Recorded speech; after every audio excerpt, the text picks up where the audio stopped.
siang untuk Bapak dan Ibu dan rekan-rekan di tanah air. Terima kasih atas kehadirannya pada hari ini untuk mengikuti bersama webinar yang bertema dengan pendidikan vokasi di bidang keperawatan di Belanda. Sebelum kita memulai acara ini, marilah kita bersama-sama berdiri dan menyanyikan lagu Indonesia Raya.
Baik, terima kasih. Sebelumnya saya mohon izin untuk memperkenalkan diri. Nama saya Ariyanti Radiowiyati. Saya lulusan Fakultas Kedokteran Universitas Gadjah Mada yang sekarang bekerja dan berkarir di bidang kesehatan masyarakat di Belanda. Sekarang kita akan memulai acara webinar ini. Acara kedua adalah sambutan. Acara ini adalah kerjasama dari INP Indonesia dan Kedutaan Besar Indonesia di Belanda. Dan sebagai acara kedua, saya ingin memperkenalkan Bapak Duta Besar Indonesia untuk Kerajaan Belanda, Bapak Duta Besar Mayerfas, yang beliau akan memberikan sambutan sekaligus membuka acara webinar ini. Kepada Bapak Duta Besar Mayerfas, kami persilahkan. Selamat pagi, Assalamualaikum warahmatullahi wabarakatuh. Selamat pagi dari Belanda, Bapak Ibu yang di Belanda, teman-teman di Belanda. Selamat siang, teman-teman, Bapak Ibu di Indonesia. Salam sehat, salam sejahtera untuk kita semua. Pertama-tama kami atas nama teman-teman di KBRI atas pendidikan dan kebudayaan termasuk mengucapkan terima kasih. Kelihatan ya.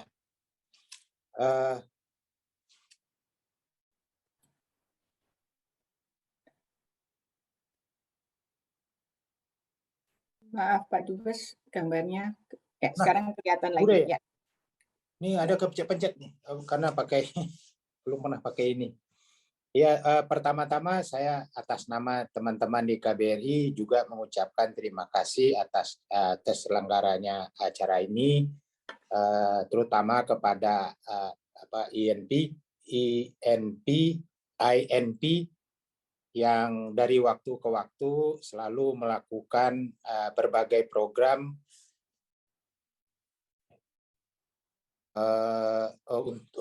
yang berguna bagi kita semua. Kelihatan ya Bu ya? Iya Pak, kelihatan sekarang. Ya. Ya. Maaf, ini karena saya baru coba ini. Pertama-tama juga saya ingin memperkenalkan diri saya. Nama saya Mayerfas. Mungkin banyak dari antara kita yang baru kenal pada saat ini. saat ini saya ditugaskan untuk menjadi duta besar di Belanda, dan kami sudah berada di sini selama 1 tahun. Yang saya hormati para moderator, narasumber kita untuk acara ini, Ibu Enik Trimediati, ya, dosen keperawatan di Mondrian, ROC Mondrian. Terima kasih Bu sudah meluangkan waktu untuk berbagi bagi kita sama-sama hari ini. Ibu Yuni Sirait, perawat endoskopi HMC Hang Landen, Ibu ya. Dan Ibu Doktor sebagai moderator. Pertama-tama terima kasih kepada Asosiasi Intelektual dan Profesional Indonesia ANP yang sudah menyelenggarakan acara ini, yang saat ini bertemakan pendidikan vokasi di bidang keperawatan di Belanda. Mudah-mudahan acara kita ini akan memberi manfaat bagi kita semua. Revitalisasi pendidikan vokasi merupakan salah satu program utama pemerintah Indonesia saat ini. Dalam hal ini banyak terobosan yang sudah dilakukan oleh pemerintah, diantaranya pertama, pendidikan vokasi menjadi Direktorat Jenderal sendiri saat ini di Kementerian Pendidikan dan Kebudayaan, Riset dan Teknologi. Dengan demikian Direktorat Jenderal tersendiri, program pendidikan untuk pendidikan vokasi ini tentu juga akan lebih kuat. Program perkawinan massal antara sekolah perguruan tinggi vokasi dengan dunia usaha dan dunia industri, program perkawinan massal antara sekolah atau perguruan tinggi vokasi dengan usaha dan dunia industri yang kedua, atau kita sebut juga DUDI. Program ini memungkinkan pelaku usaha dan industri masuk ke sekolah atau kampus, ikut memberikan masukan kepada sekolah atau kampus terkait dengan perkembangan kurikulum atau pengembangan kurikulum yang memberikan keterampilan yang dibutuhkan oleh dunia usaha dan dunia industri. Di sisi lain, siswa dan mahasiswa juga bisa melakukan magang atau internship di perusahaan atau industri. Pengalaman magang ini tentu akan sangat berharga bagi mahasiswa karena mahasiswa mengetahui secara jelas kepentingan dan keterampilan apa yang dibutuhkan di perusahaan. Yang ketiga, meletakkan kerjasama dengan berbagai perguruan tinggi di luar negeri, termasuk di Belanda. Salah satunya saat ini juga sedang berlangsung di Belanda adalah program IISMA atau Indonesia International Student Mobility Award. Tahun ini kalau nggak salah ada 49 yang sedang mengikuti IISMA di Belanda, di NSGD, Maastricht, ada satu lagi lupa. Jadi ada di 3 tempat kalau nggak salah. Dan tentu program ini diharapkan akan berlanjut di tahun-tahun depan. Sebagaimana kita ketahui, Belanda merupakan salah satu negara yang berhasil dalam pengembangan pendidikan vokasinya. Pendidikan vokasi di sini sangat baik. Mungkin bagi Bapak Ibu, teman-teman yang berada di Belanda, sangat paham sekali bagaimana pendidikan vokasi di Belanda. Contohnya, dalam hal ini dapat kami sebutkan, misalnya setamat kita anak-anak sekolah dasar di Belanda, semua pelajar tidak semuanya diarahkan untuk menempuh pendidikan umum atau ke sekolah persiapan universitas. Tapi sebagian besar dari mereka diarahkan kepada pendidikan vokasi. Dapat dikatakan 70% dari pekerja pasar kerja di Belanda adalah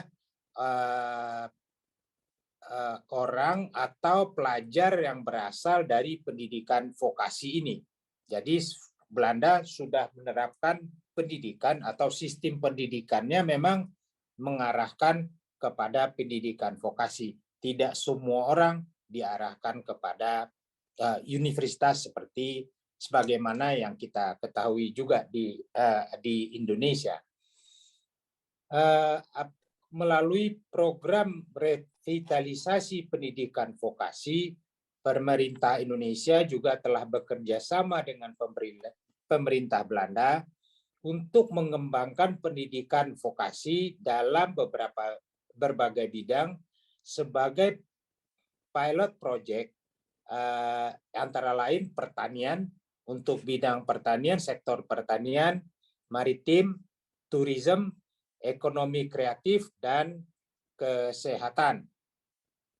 Sebagai informasi dapat kami sampaikan bahwa pada beberapa waktu lalu ada 64 perawat dari Indonesia yang baru tiba dan sekarang akan mengikuti program pendidikan 3 atau 4 tahun di Belanda. Selama belajar, mereka tidak saja belajar di kelas, tapi juga melakukan kerja magang di home care di Belanda. Jadi kelihatannya pembiayaan juga untuk keperluan lain-lainnya juga bisa didapat dari pendidikan dari pelaksanaan magang di home care tersebut. Pendidikan sistem pelayanan kesehatan di Belanda juga termasuk salah satu yang terbaik di dunia. Kita tentu perlu mempelajari banyak hal tentang bagaimana sekolah dan perguruan tinggi mendidik dan mencetak perawat di Belanda. Apa saja yang dipelajari, bagaimana kerjanya, bagaimana mereka melakukan kerja magang, dan lain-lain.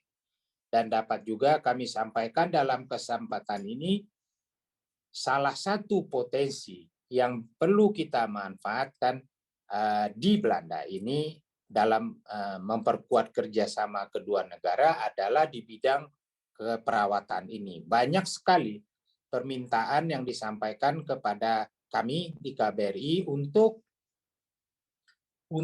memperkuat atau meminta kehadiran para perawat Indonesia di Belanda. Saat ini jumlahnya cukup banyak. Mungkin nanti salah satu panelis akan bisa banyak sekali perawat-perawat kita yang berada di sini untuk jangka waktu yang cukup lama. Beberapa di antara mereka ada yang sudah 10 tahun, 20 tahun, dan lain-lain. Nah, kami berharap melalui seminar ini kita akan banyak berdiskusi, banyak saling memberitahu. Dengan demikian kita akan banyak belajar. Mudah-mudahan sekali lagi webinar atau diskusi kita pada pagi hari waktu Belanda ini atau siang waktu Indonesia akan memberi manfaat yang sebesar-besarnya bagi kita semua. Demikian. Assalamualaikum warahmatullahi wabarakatuh. Terima kasih Bapak Duta Besar Mayoritas atas sambutannya dan atas kesediaannya untuk hadir dalam acara webinar ini. Untuk acara webinar ini kita punya dua narasumber. Yang pertama adalah Ibu Eni Trimediati dan dan yang kedua adalah Ibu Juni Sirait. Kita akan memulai dengan paparan dari narasumber yang pertama, Ibu Eni Trimediati. Beliau adalah perawat secara profesi dan bekerja sebagai dosen di ROC Mondrian atau Sekolah Vokasi Keperawatan di Belanda. Tapi beliau juga bekerja sebagai konsultan untuk bidang keperawatan di berbagai institusi di Belanda.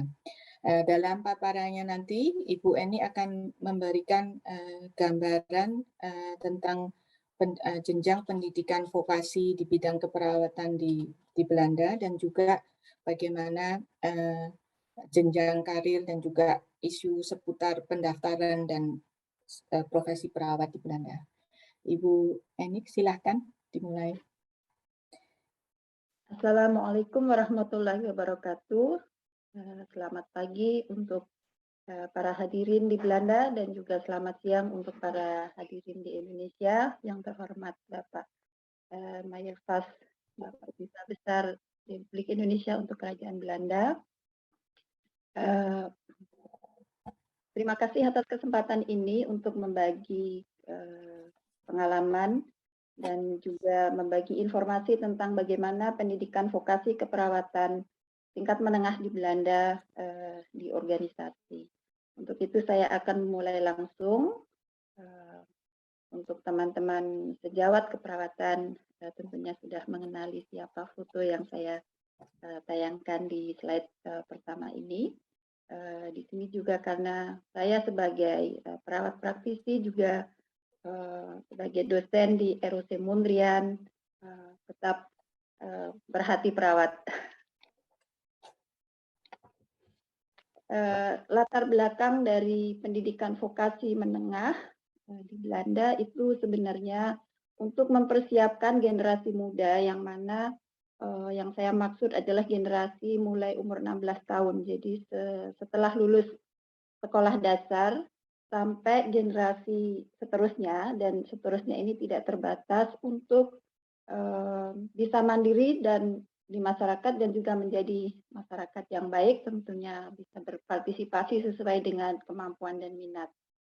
Yang kami lakukan di sini adalah dengan menyelenggarakan pendidikan sesuai dengan kemampuan dan minat, seperti yang Bapak sudah jelaskan sebelumnya bahwa di Belanda sini itu begitu selesai sekolah dasar tidak langsung berpikir bahwa harus universitas atau ke sekolah tinggi, tetapi difokuskan untuk di mana sih kemampuan anak itu dan di mana letak bakat anak tersebut.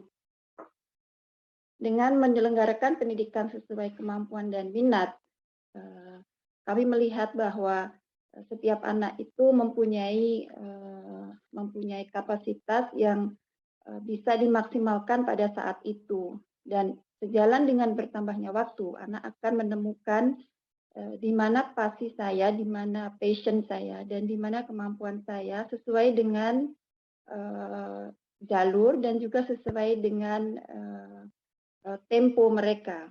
Jadi tidak harus kalau saya umur sekian saya harus sudah punya diploma ini, saya harus bekerja ini, tidak. Nah, itu adalah fokus dari pendidikan vokasi. Kemudian juga untuk memberi kesempatan bekerja sesuai di bidangnya dan untuk melanjutkan pendidikan sesuai kemampuan dan juga sesuai dengan minat sejalan dengan perkembangan usia.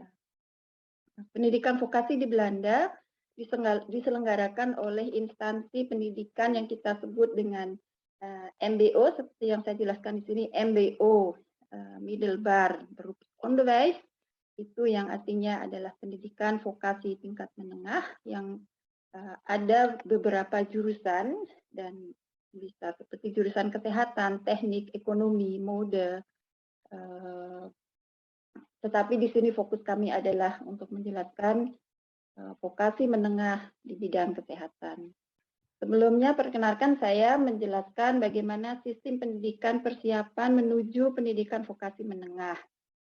Di sini saya tayangkan CMBO atau HAVO itu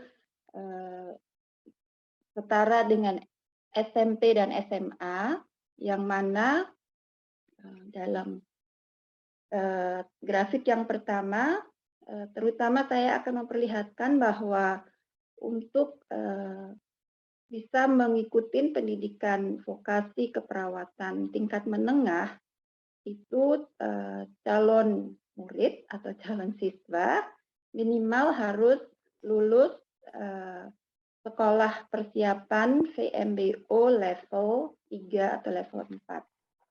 Nah, MBO itu sekolah persiapan itu jadi ada level 1, 2, 3, dan 4. Sekali lagi, jadi untuk level keperawatan minimal harus level 3 atau level 4. Bisa kita lihat di sini.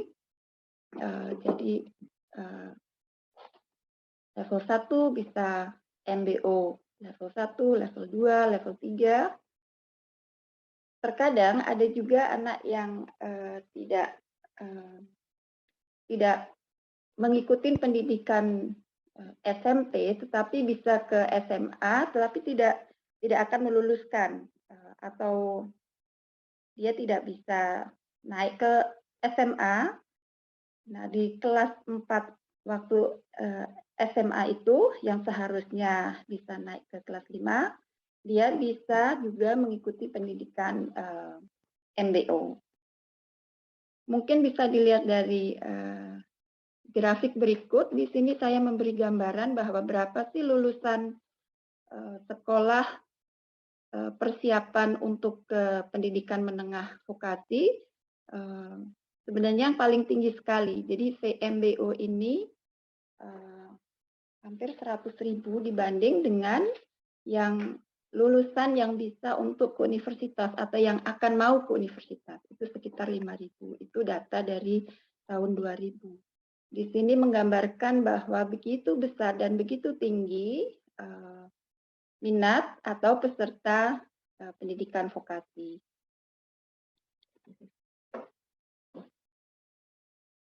Ini data yang saya dapatkan dari instansi yang mendata semua jumlah siswa vokasi di Belanda pada saat ini, jadi tahun 2021.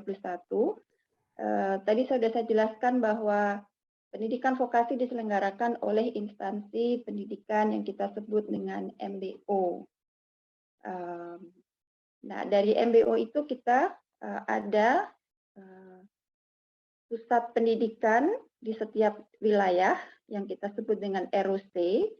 ROC itu terdiri dari kumpulan dari sekolah-sekolah vokasi yang istilahnya yang kecil, kita gabungkan jadi satu sehingga jadi instansi pusat. Itu jumlahnya ada 63 di Belanda saat ini. Yang mana jumlah murid dari level 1 sampai 4 itu ada 504.300. Itu untuk seluruh Belanda untuk tahun ajaran saat ini. Jadi dari 63 instansi pendidikan di Belanda itu rata-rata muridnya per instansi pendidikan kira-kira 8.005 dengan pengajar sekitar 27.850 itu untuk di Belanda. Nah, saat ini saya bekerja di salah satu ROC 63 itu, jadi salah satunya adalah ROC Mondrian, dan ROC Mondrian ini satu-satunya ROC yang ada di wilayah Kota Den Haag. Nah, kami saat ini mempunyai jumlah siswa 20.281. Jadi dari 500 ini kami mempunyai andil, mempunyai peran 20.281, yang mana itu adalah murid dari MBO level 1 sampai level 4, yang sebagian besar, jadi sekitar 45% itu adalah murid dari jurusan vokasi kesehatan. Jadi memang banyak sekali mahasiswa dari jurusan kesehatan di tempat saya bekerja.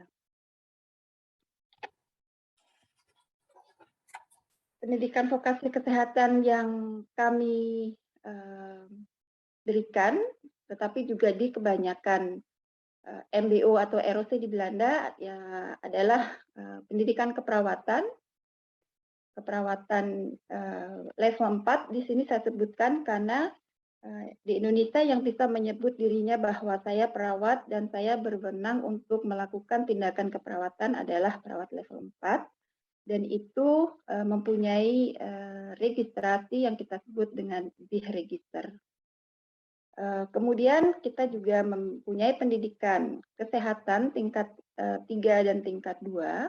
Tingkat 3 ini yang kita sebut dengan Verzorgende, yang maksudnya adalah tenaga kesehatan yang juga bisa melakukan tindakan keperawatan seperti perawat level 4, tetapi tidak berwenang untuk melakukan tindakan misalnya seperti memasang infus atau memberi pengobatan lewat intravenous, atau untuk dalam tugas mengkoordinasi juga tidak setingkat dengan keperawatan tingkat 4.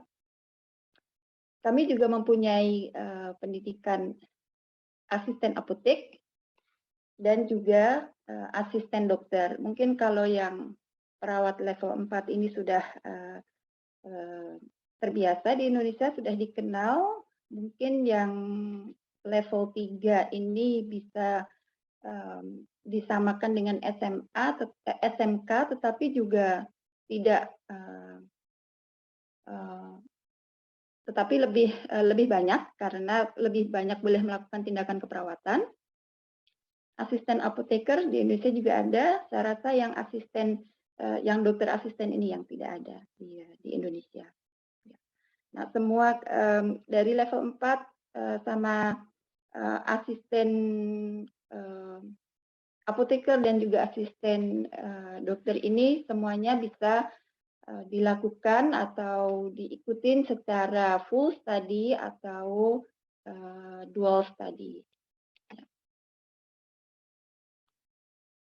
Sekarang saya akan menjurus ke pendidikan vokasi keperawatan yang level 4. Nah, siapa saja sih sebenarnya yang bisa mengikuti pendidikan ini dan bagaimana sih sebenarnya prosedurnya, jadi semacam seleksinya gitu.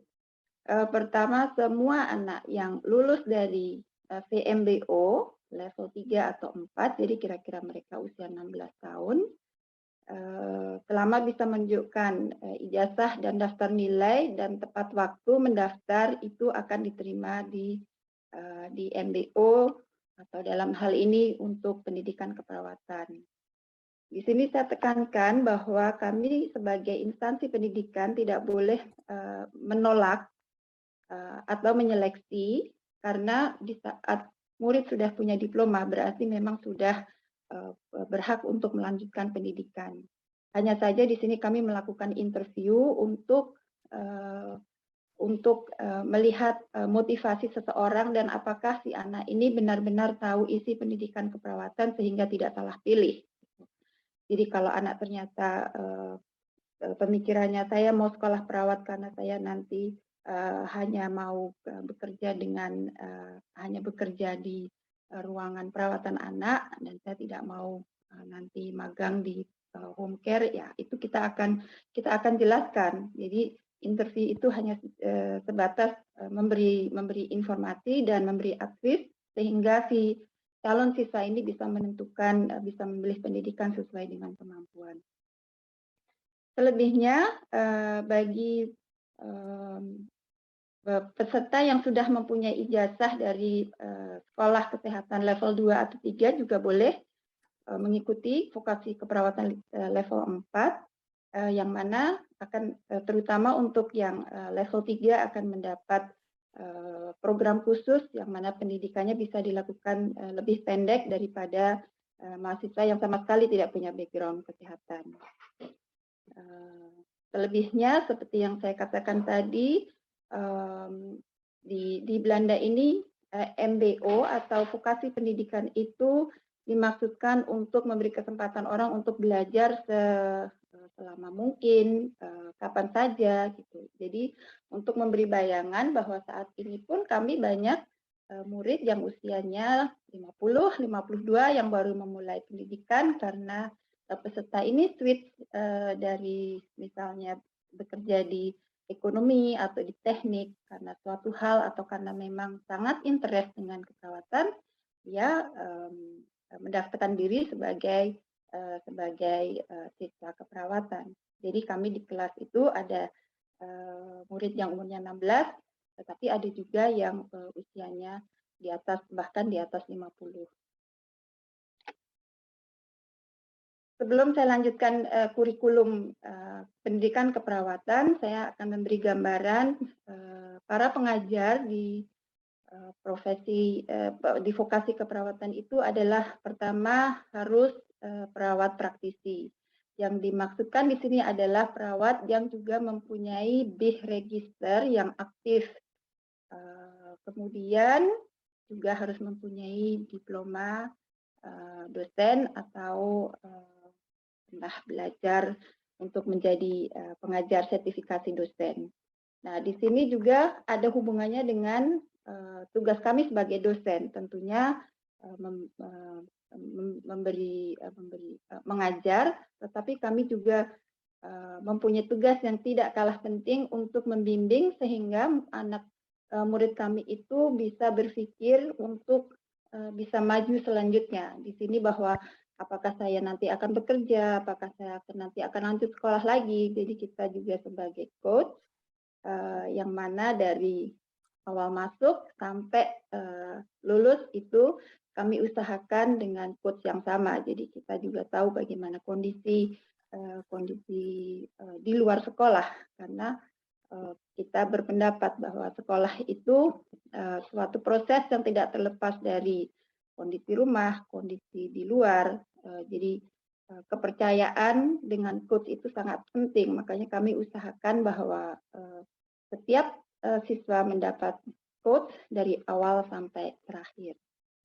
Kemudian kami sebagai dosen juga menjadi pembimbing di praktek di instansi kesehatan, yang mana kadang-kadang kami juga harus melihat bagaimana para siswa kami memberi perawatan. Dengan itulah alasan kenapa dosen juga harus sebagai praktisi dan juga mempunyai BIH register yang aktif. Program pendidikan kami tulis atas dasar dari regulasi Kementerian Pendidikan, Kultur dan Sains, juga Kementerian Kesehatan, Kesejahteraan dan Olahraga. Dalam hukum yang kami sebut VETBIH itu adalah hukum keprofesian tenaga kesehatan Belanda. Nah, hukum BIH ini yang menentukan berapa jam pendidikan dalam hal ini perawatan itu harus disusun, dan itu harus kami pertanggungjawabkan dalam mata kuliah dan juga dalam proses magang.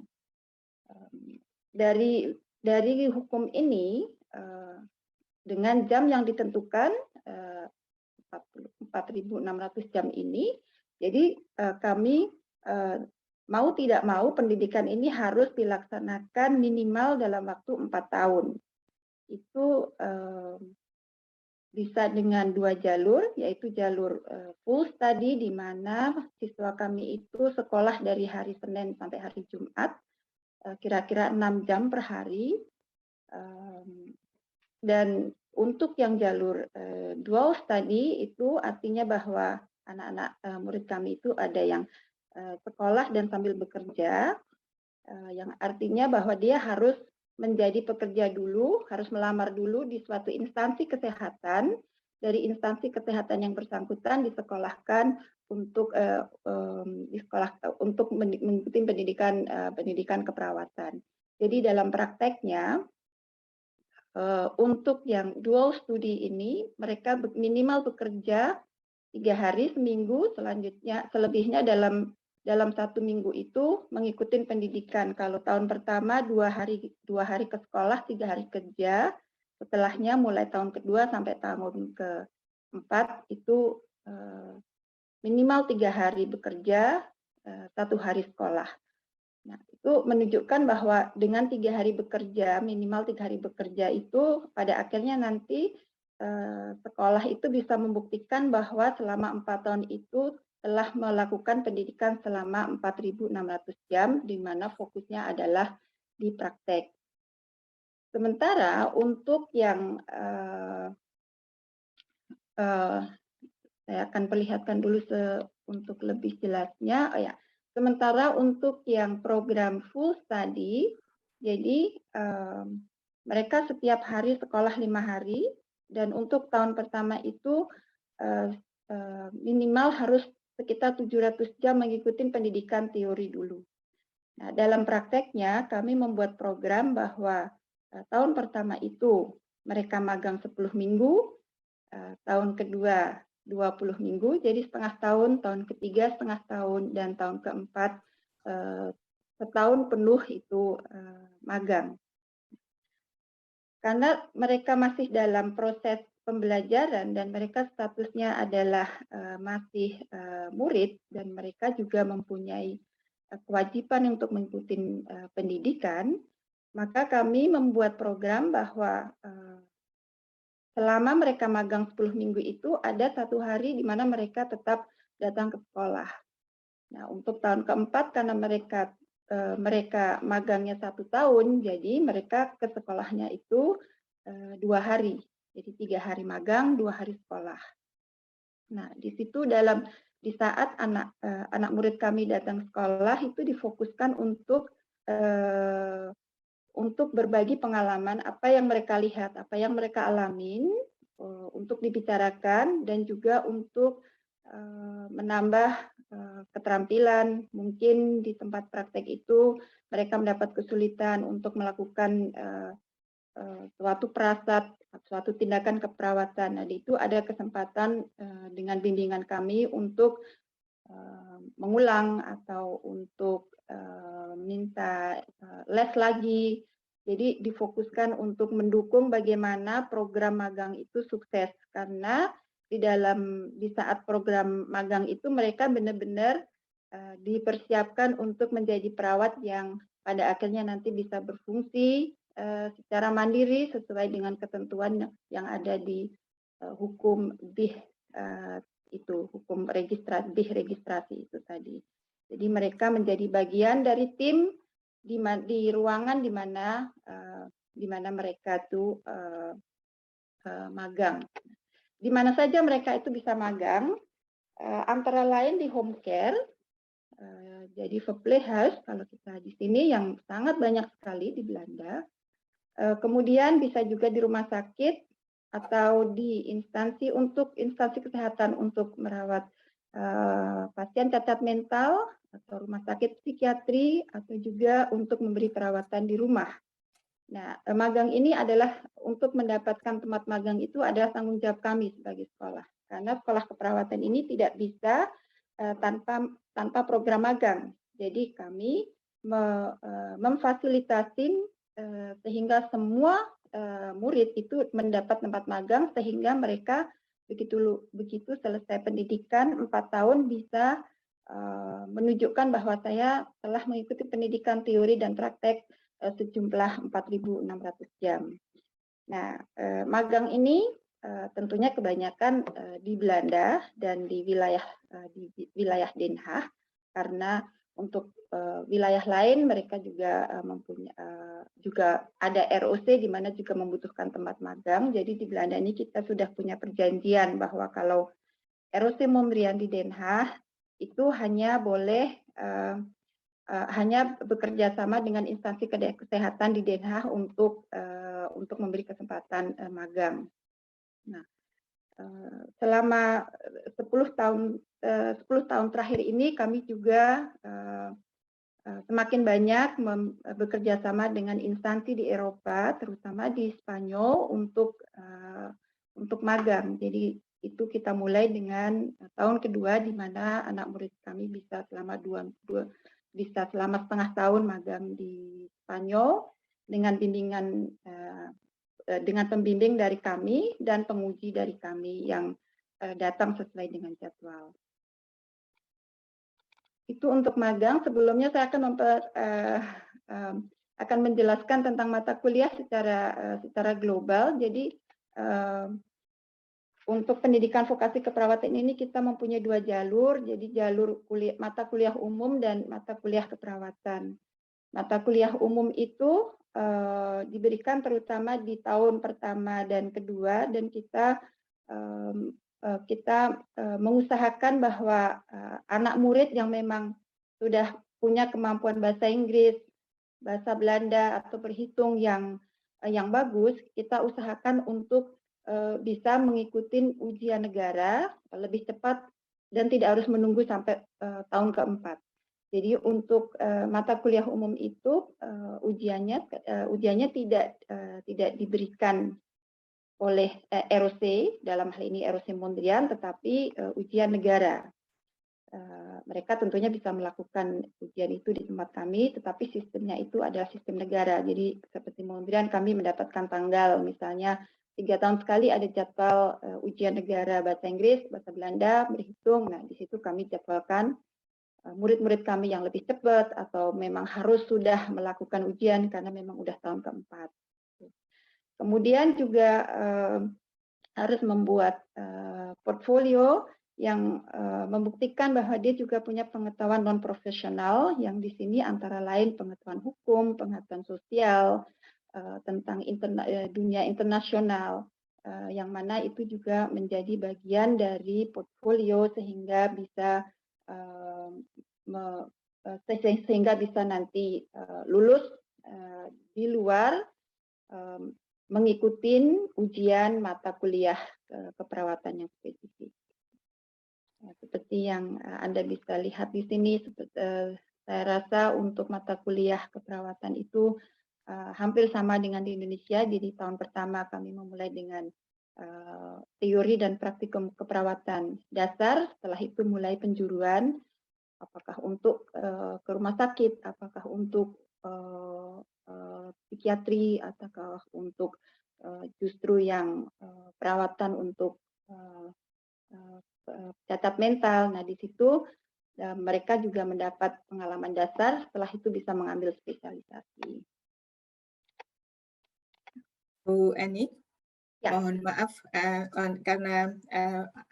karena masalah waktu, saya mohon maaf untuk berhenti di sini dulu. Jadi nanti mungkin bisa diteruskan tentang jenjang karir setelah lulus dan juga tentang pendaftaran profesi perawat dari negara lain di Belanda.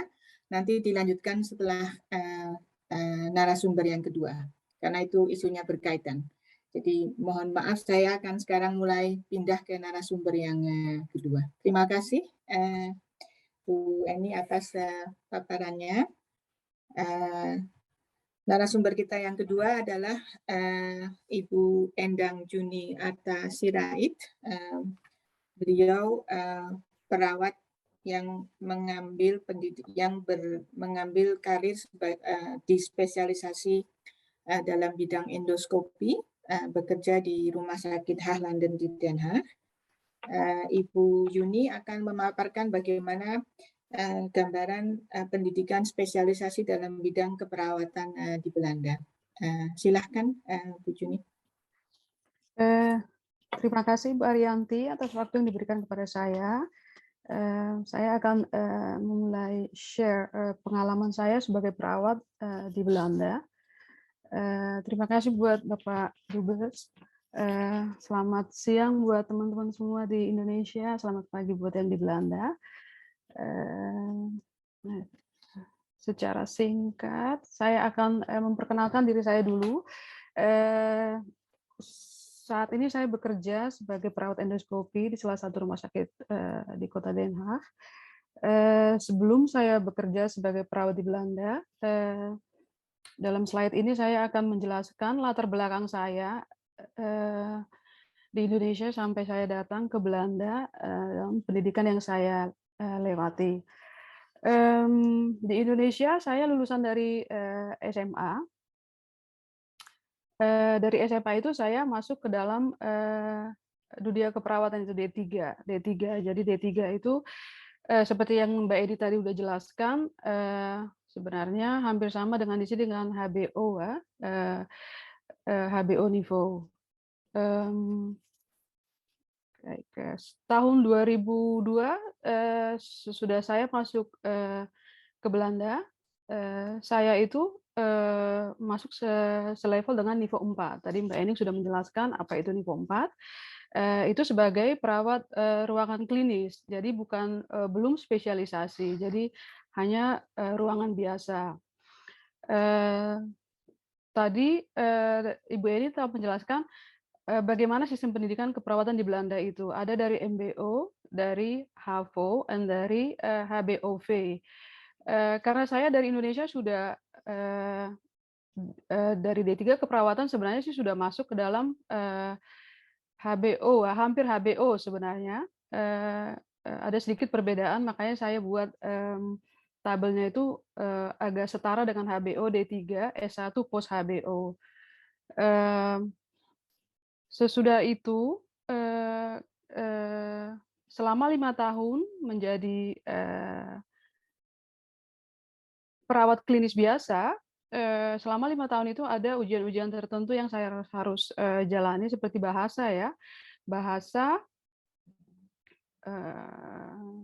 Belanda, bahasa Belanda harus menempuh level tertentu. Karena kita dituntut untuk lebih mengerti komunikasi dengan pasien, dengan kolega yang lain, sebenarnya dokter, fisioterapi, dan yang lain. Tidak hanya komunikasi modeling, kita bilangnya vokal, tapi juga tulisan. Sesudah 5 tahun, saya memulai ke karir yang lain. Jadi melihat, karena keperawatan di sini, sekolah kesehatan di sini sangat luas. Tidak hanya tertentu satu saja, tidak hanya untuk perawat ruangan klinis, tetapi sangat luas sekali, banyak penjurusan-penjurusannya.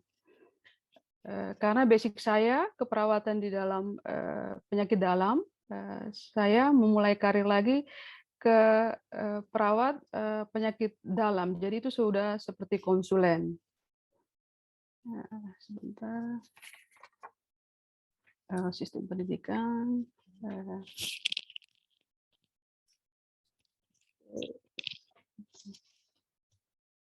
Nah, sesudah menjadi senior, pertama sekali pos HBO sudah jadi senior perawat, saya kembali, saya bersekolah lagi, mulai pendidikan lagi ke perawat penyakit dalam.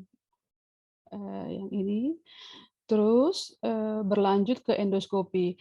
Nah, level dari pendidikan ini sebenarnya masih post HBO. Kalau kita bilangnya di Belanda post HBO seperti yang Ibu Eni tadi jelaskan, setara dengan S1 sebenarnya kalau di sini. Oke. Nah, kemudian sistem pendidikan yang saya terima di sini, di dunia keperawatan di sini, berdasarkan peta jenjang keperawatan di nasional, ada 5. Ada nurse 1, nurse 2, nurse 3. Nah, sewaktu saya masuk di sini, saya mendapatkan jenjang perawatan N2, jadi itu advanced beginner. Sebenarnya sangat rendah ya, karena tidak ada ujian penyetaraan waktu saya masuk ke sini. Terus untuk sistem pendidikan itu sendiri, karena saya mengambil jalur dual system, jadi bekerja dan belajar, kebanyakan yang saya ambil itu lebih ke praktek.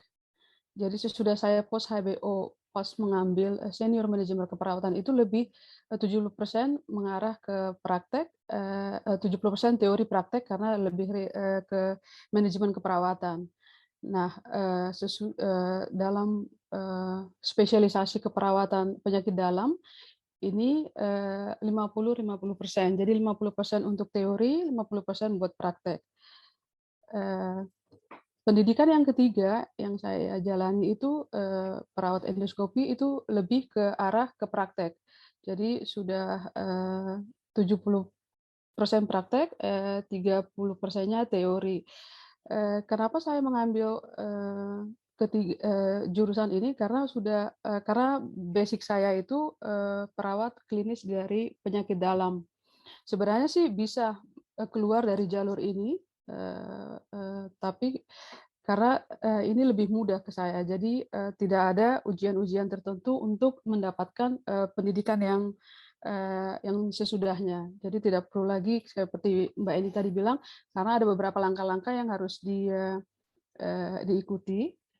Tapi karena saya sudah mempunyai basic sebagai perawat penyakit dalam, jadi ke jalur spesialisasi ini sangat mudah. Oke, slide yang berikutnya saya akan menjelaskan bagaimana sih sistem pembelajaran spesialisasi itu di Belanda. Ini menurut pengalaman saya ya, menurut pengalaman apa yang saya dapatkan selama di Belanda bekerja sebagai perawat dan sambil belajar juga. Ini prosesnya sangat panjang sekali karena setiap pendidikan mempunyai syarat-syarat tertentu. Misalnya saya tidak, kalau misalnya saya basic saya dari penyakit dalam, dan saya switch ke anestesiologi atau ke IC intensive care atau ke EHBO itu pendidikannya berbeda lagi. Saya harus melalui ujian-ujian tertentu dan itu ada persyaratan-persyaratan tertentu lagi. Jadi kembali lagi ke basic seperti yang Ibu Eni jelaskan tadi. Sistem pembelajarannya dual sistem, belajar dan bekerja. Jadi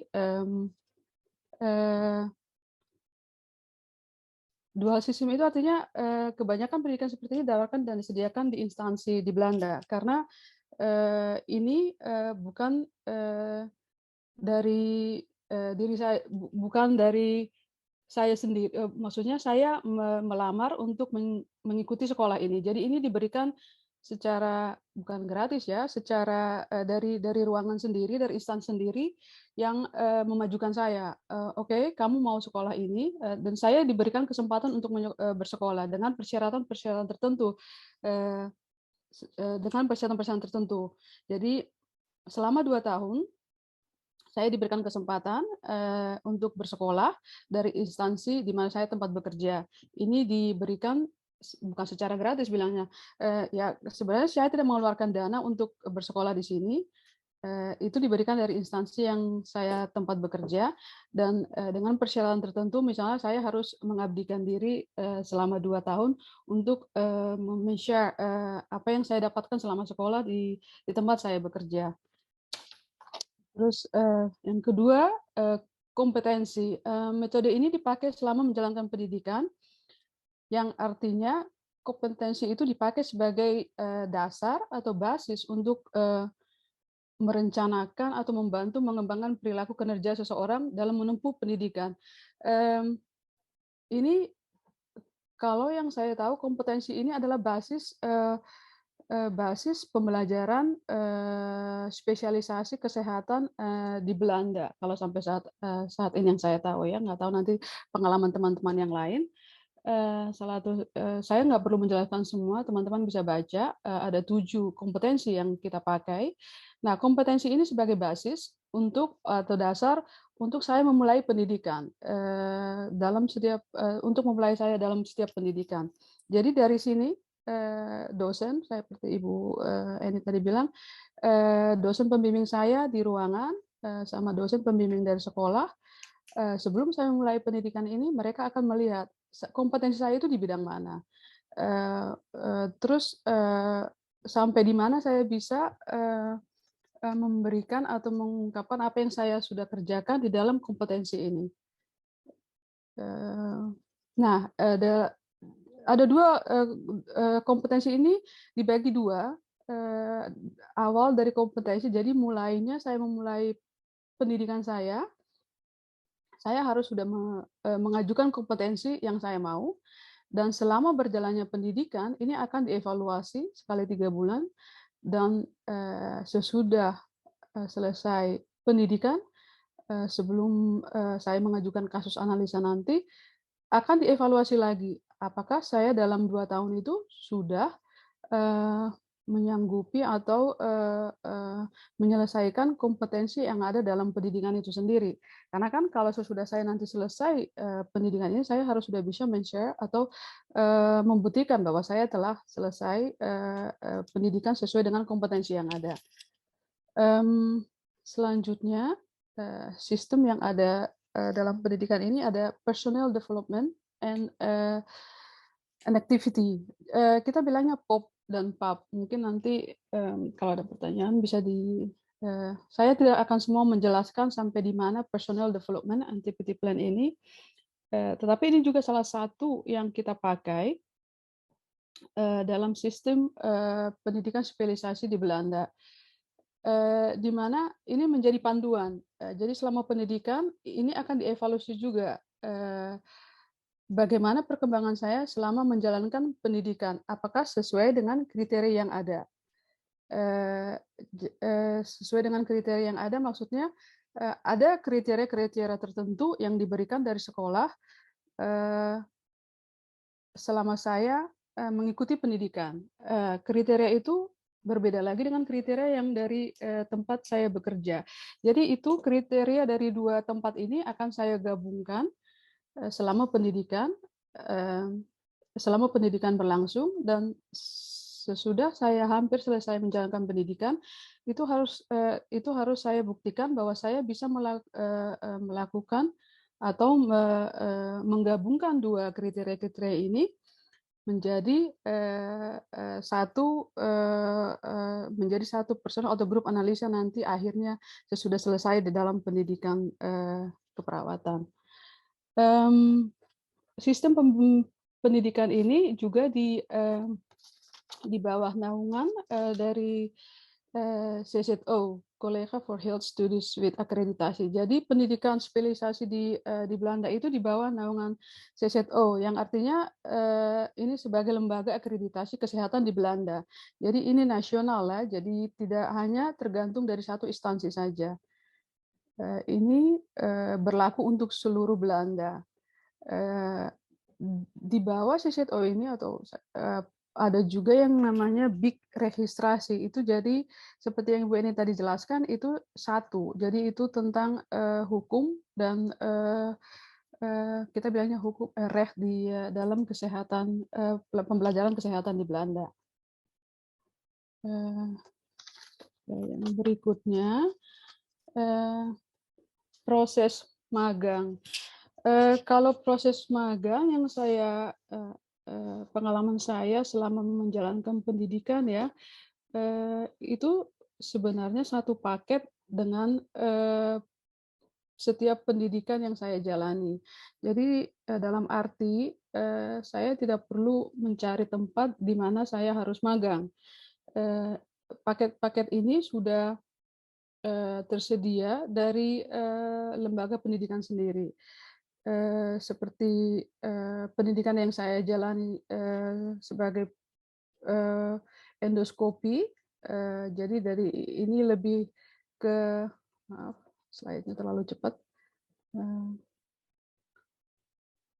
Saya jelaskan dulu pertama dari pos HBO senior manajemen keperawatan ini sebenarnya lebih ke arah manajemen keperawatan. Jadi lebih teoritis daripada magang. Magangnya hanya sedikit saja. Lebih ke arah teoritis keperawatan. Apa sih keperawatan itu? Bagaimana manajemen keperawatan itu di Belanda? Yang kedua, nurse gastroenterologi spesialis itu lebih ke spesialisasi. Jadi lebih ke praktek daripada teori. Karena basis saya dari awal adalah perawat klinis penyakit dalam.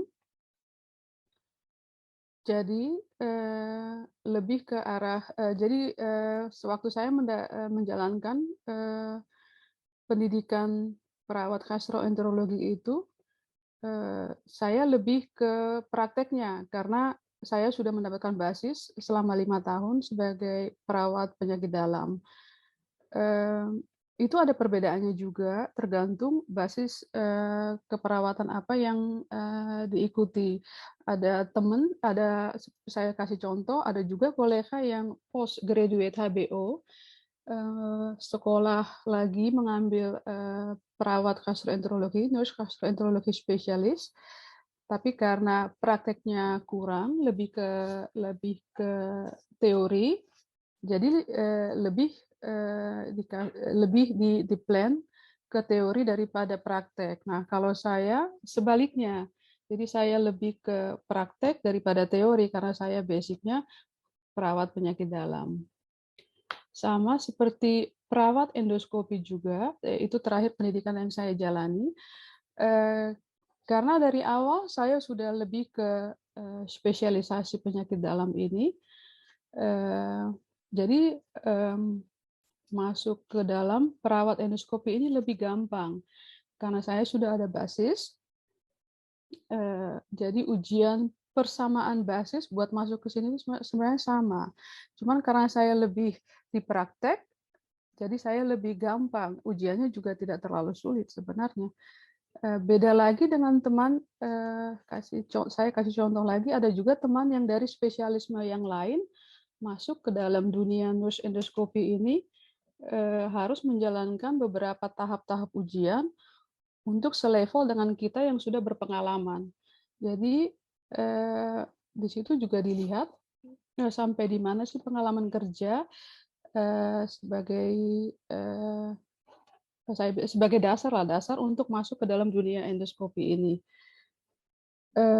Proses magang sendiri, jadi proses magang itu tergantung dari pengalaman kerja juga. Jadi itu juga ditentukan oleh instansi sendiri.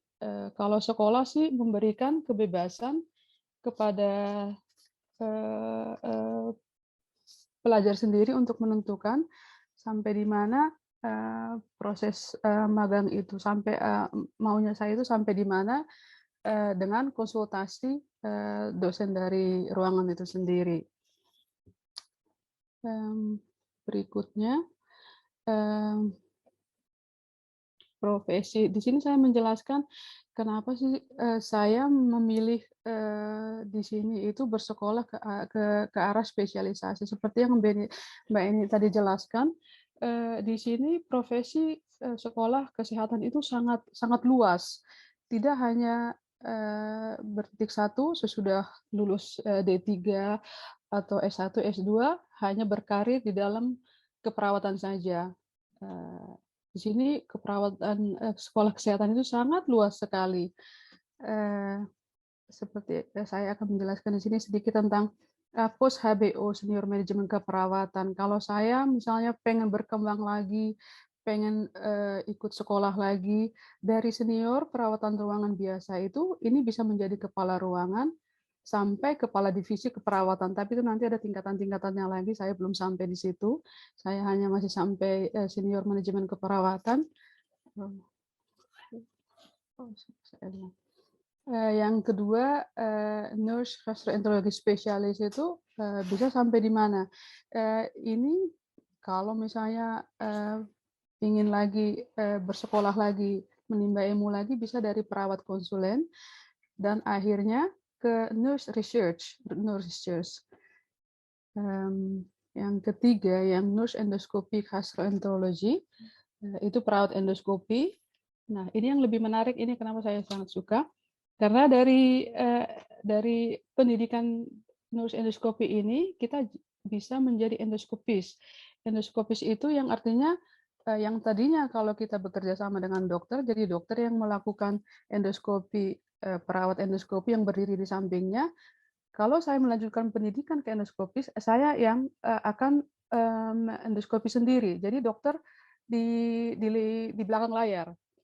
Tapi dengan persyaratan-persyaratan tertentu, tingkat pasien-pasiennya juga berbeda. Di sini endoskopi sudah bisa mendiagnosa, tapi dengan latar belakang dokter. Jadi ada yang nge-coach, ada coachnya. Nah, kalau saya pengen berkembang lagi dari endoskopi ini bisa menjadi nurse researchers. Kalau di Indonesia kita bilang nurse practitioner. Nurse practitioner. Oke. Oke. Oke. Ya. Gimana Mbak Bu Juni, kira-kira sudah? Ya, nah itu demikian Mbak moderator pembagian pengalaman saya. Mohon maaf kalau ada yang salah atau terlalu cepat, ada berlebihan sebenarnya. Jadi itu jalur bagaimana saya datang dari Belanda ke Indonesia menjadi perawat endoskopi di sini. Jadi ada tiga pendidikan yang saya jalani. Dari mulai D3 di Indonesia yang diakui di sini untuk niveau 4 niveau 4. Sesudah itu melanjutkan pos HBO itu selevel dengan kalau kita bilangnya di Indonesia ada 4 sebenarnya, dan berlanjut ke nurse gastroenterology dan sampai sekarang nurse endoskopi, jadi perawat endoskopi di salah satu rumah sakit di Indonesia. Terima kasih, Mbak Eni. Terima kasih. Terima kasih Bu Juni atas paparannya. Kalau kita ada banyak pertanyaan yang masuk, jadi kalau bisa Bu Enik juga on, karena pertanyaannya ini saya berusaha menggabungkan pertanyaan di pertanyaan yang sama. Mungkin yang pertama masuk ke tadi kan Bu Enik belum sempat ya masuk ke paparan tentang jenjang karir. Ini ada beberapa pertanyaan tentang jenjang karir setelah lulus. Jadi mungkin yang pertanyaan pertama dari ditujukan ke Bu Enik. Ada kolega perawat dari Indonesia yang menjadi dosen di ilmu keperawatan. Pertanyaannya, bagaimana syaratnya atau apa yang harus beliau lakukan kalau beliau ingin mengeksplor untuk menjadi dosen ilmu keperawatan di Belanda. Silakan Bu Eni. Terima kasih Ibu Arianti. Jadi pertanyaannya untuk perawat dari Indonesia untuk menjadi dosen keperawatan di Belanda. Ya, jadi apa yang harus beliau pertimbangkan? Beliau dosen ilmu keperawatan di Indonesia kalau ingin punya kesempatan untuk menjadi dosen di ilmu keperawatan di Belanda. Oke, ya. Jadi langkah pertama harus mendapat BIH register. Jadi harus jadi perawat Belanda dulu.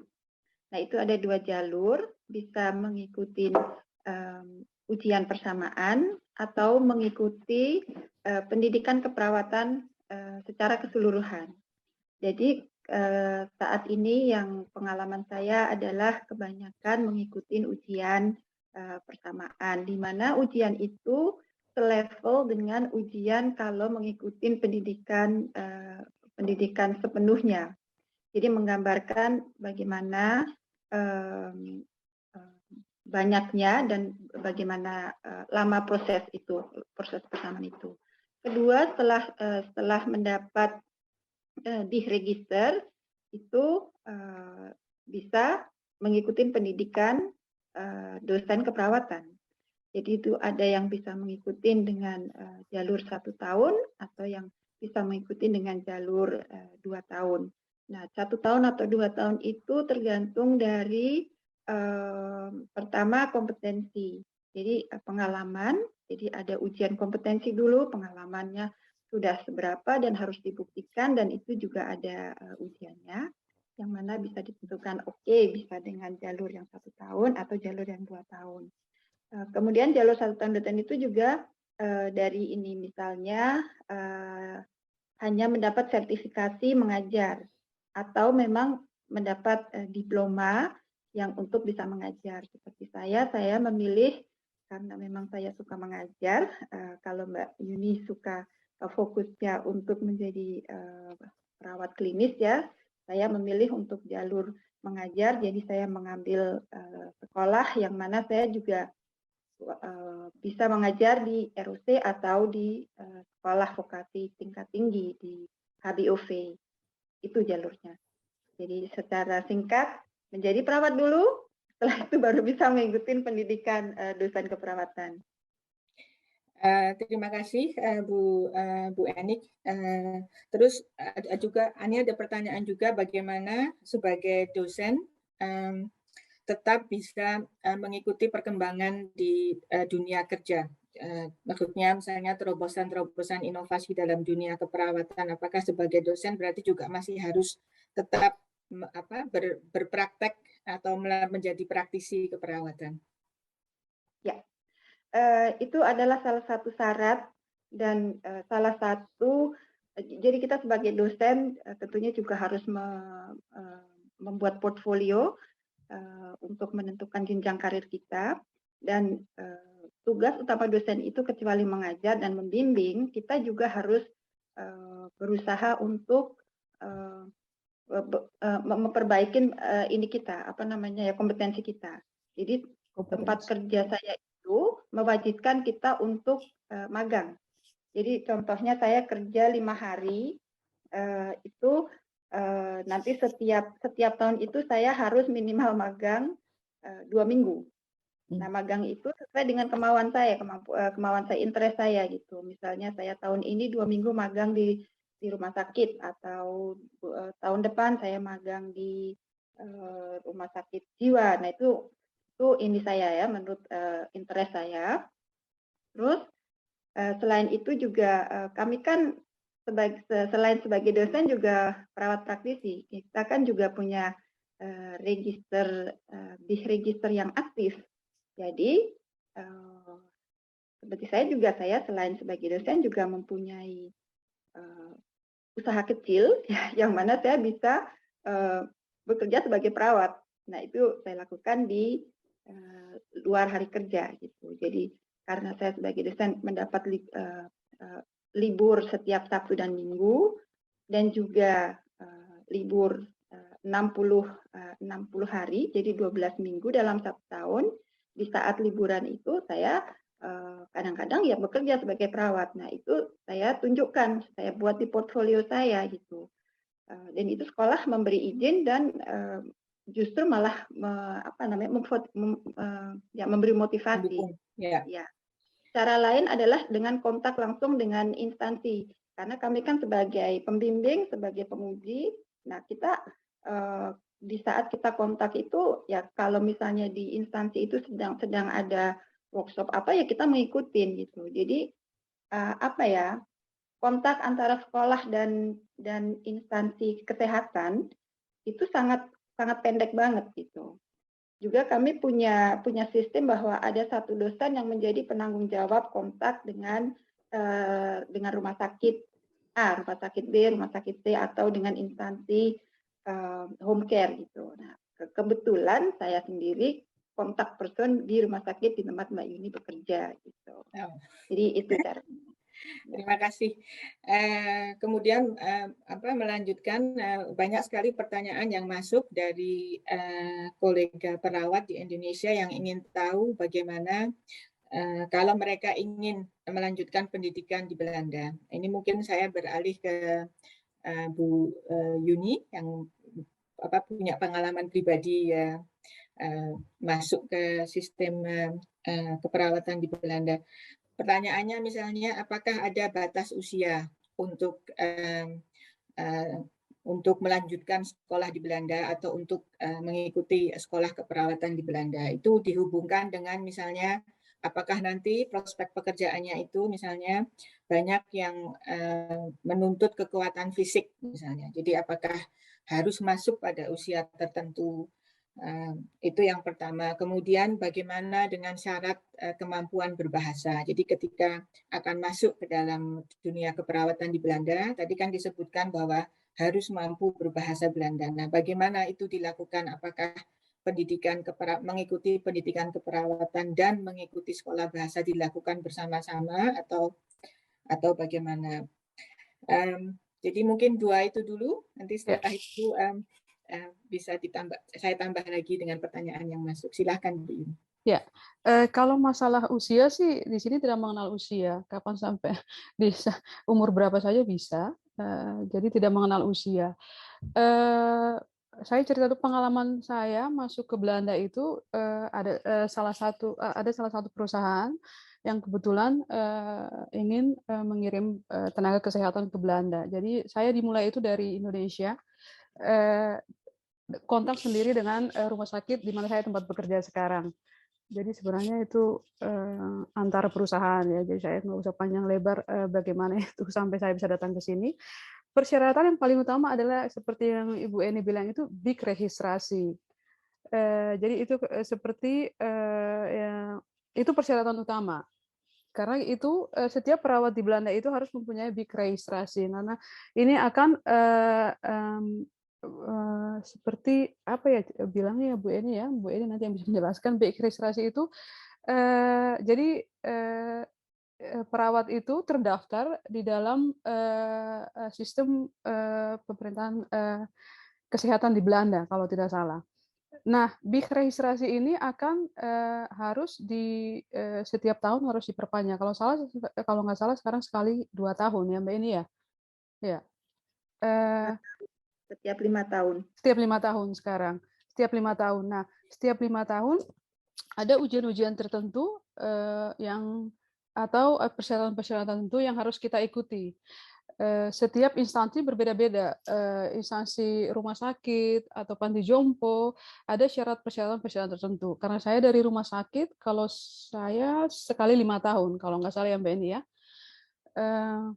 Kalau mengenai bahasa, sebelum saya masuk ke Belanda, saya mengikuti les bahasa Belanda itu di Indonesia kurang lebih 1 tahun. Sesudah masuk ke Belanda, karena masalah yang paling utama itu bahasa ya, kan komunikasi kita harus pakai bahasa Belanda di sini. Bisa berbahasa Inggris, cuman lebih ditekankan berbahasa Belanda. Setahun sesudah masuk ke Belanda, saya mengikuti bahasa Belanda 3 bulan dari instansi di mana tempat saya bekerja. Bahasa ini lebih fokus komunikasi antara pasien dan perawat dengan dokter, jadi lebih ke arah medis. Di samping itu, kita juga karena kita udah terdaftar mendapatkan BI registrasi, kita mendapat panggilan untuk mengikuti sekolah bahasa Belanda dari pemerintah Belanda. Ini gratis, kita kalau nggak salah dulu 20 tahun yang lalu, dengan level tertentu. Ada seperti Mbak Eni tadi bilang, ada level 1, level 2, level 3. Jadi kita persyaratan minimal itu level 4. Jadi level 4 itu sudah bisa komunikasi dan menulis. Jadi gramatika lah. Jadi itu udah persyaratan yang harus ada sebelum masuk ke rumah sakit dulu. Terima kasih, Bu Yuni. Mungkin saya langsung pindah ke Bu Enik kalau ada yang mau ditambahkan, tapi juga ada pertanyaan yang masuk. Kalau menurut pengalaman Bu Enik sekarang, tantangannya apa saja sih kalau ada perawat dari Indonesia yang datang ke Belanda dan kemudian mencoba masuk ke sistem kesehatan di Belanda, tidak hanya di big registrasi dan tantangan secara profesional, tapi secara pribadi juga. Misalnya, apakah ada yang homesick karena budayanya berbeda, atau kendala yang lain, misalnya mencari pekerjaan dan sebagainya. Tantangan apa yang selama ini Bu Eni lihat untuk perawat dari Indonesia yang datang ke Belanda? Terima kasih Bu Ariyanti. Sebelumnya saya akan lebih senang untuk membagi dulu keistimewaan teman-teman sejawat keperawatan di Indonesia yang ada di Belanda. Itu teman-teman kami itu punya kemampuan belajar yang sangat tinggi dan keinginan belajar yang sangat tinggi, jadi semangat, tetapi juga ilmu yang cukup tinggi, ilmu keperawatan, ilmu kesehatan, ilmu penyakit itu yang sangat tinggi. Jadi itu bagus sekali. Kemudian juga bagaimana kita itu berkomunikasi dan memberi pelayanan kesehatan. Jadi sebagai person itu memang mempunyai kepribadian yang sangat cocok kalau kita melihat profil bagaimana seorang perawat itu semestinya memberi pelayanan keperawatan. Kalau untuk kendala, jadi selain pengalaman saya sebagai dosen yang juga mendidik, saya ada beberapa